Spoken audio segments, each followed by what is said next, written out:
Well, good morning. Welcome to our weekly Bible talk. We're going to pick up today in James chapter 2.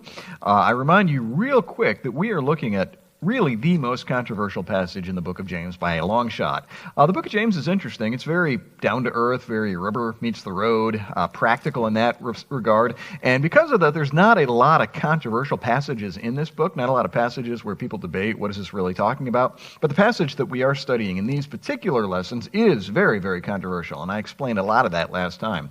If you didn't listen to last week's, actually 2 weeks ago lecture, I'd encourage you to do that.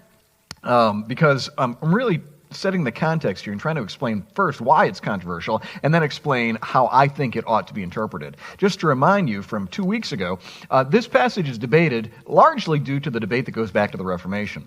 Are we justified? Are we made right with God by faith alone or by faith plus works? That's really the big difference between Roman Catholic Catholicism and what's called Protestant Christianity. Now, I know that today Protestantism has kind of degenerated and split into a billion different denominations and all of that, but if you go back to the Reformation, that was the big debate. Are we justified? Are we made right with God by faith alone, simply by trusting in what Jesus has done, looking away from us and relying on His work? Is that how we're made right with God? Or is it sort of a mixture of what Jesus has done and my good works? Yes, Jesus has done a precious, important work, and Catholics will admit that, but that work has to be supplemented. I have to add to that with my good works, and hopefully if I add enough good works to that, I'll only spend maybe a few thousand years in purgatory as opposed to, hundreds of thousands of years. Those really are the two views.